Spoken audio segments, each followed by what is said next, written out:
Parking ವಿಚಾರಕ್ಕೆ ಸಹೋದರರ ಮೇಲೆ ಹಲ್ಲೆ ಪ್ರಕರಣ ಬೆಳಗಾವಿಯ ಶೀತಲ್ ಹೋಟೆಲ್ ಬಳಿ ಈ ಒಂದು ಘಟನೆ ನಡೆದಿತ್ತು.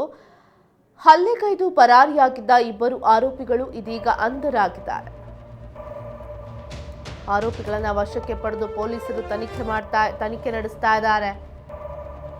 ಅಮ್ಜದ್ ದೇಸಾಯಿ, ಸಿರಾಜ್ ದೇಸಾಯಿ ಬಂಧಿತರಿಗೆ ಬಿಮ್ಸ್ ಆಸ್ಪತ್ರೆಯಲ್ಲಿ ವೈದ್ಯಕೀಯ ತಪಾಸಣೆ ಮಾಡಲಾಗ್ತಿದೆ. ತಪಾಸಣೆ ನಂತರ ನ್ಯಾಯಾಧೀಶರ ಮುಂದೆ ಹಾಜರುಪಡಿಸಲಾಗುತ್ತೆ.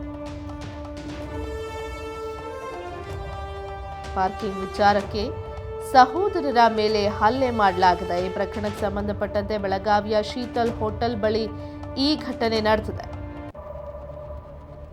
ಹಲ್ಲೆಗೈದು ಪರಾರಿಯಾಗಿದ್ದ ಇಬ್ಬರು ಆರೋಪಿಗಳನ್ನ ಬಂಧಿಸಿದ್ದಾರೆ. ಆರೋಪಿಗಳನ್ನ ವಶಕ್ಕೆ ಪಡೆದಿದ್ದಾರೆ ಪೊಲೀಸರು. ಅಮ್ಜದ್ ದೇಸಾಯಿ, ಸಿರಾಜ್ ದೇಸಾಯಿ ಬಂಧಿತರಾಗಿದ್ದು, ಬಂಧಿತರಿಗೆ ಬಿಮ್ಸ್ ಆಸ್ಪತ್ರೆಯಲ್ಲಿ ವೈದ್ಯಕೀಯ ತಪಾಸಣೆಯನ್ನ ಮಾಡಲಾಗ್ತಿದೆ. ತಪಾಸಣೆ ನಂತರ ನ್ಯಾಯಾಧೀಶರ ಮುಂದೆ ಹಾಜರುಪಡಿಸಲಾಯಿತು. ಉಜೇರ್ ಮಣಿಯಾರ್ ಎಂಬುವವರ ಮೇಲೆ ಹಲ್ಲೆ ಮಾಡಲಾಗಿದೆ.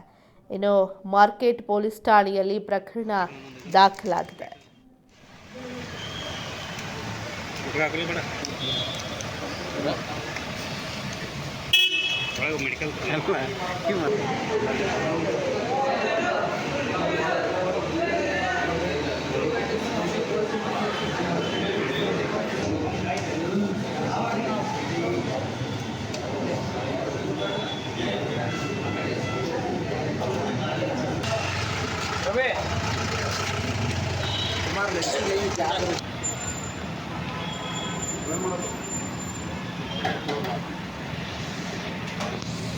ಇಂಥವ್ರ ಗಾಡಿ ಇಂಥವ್ ಗಾಡಿ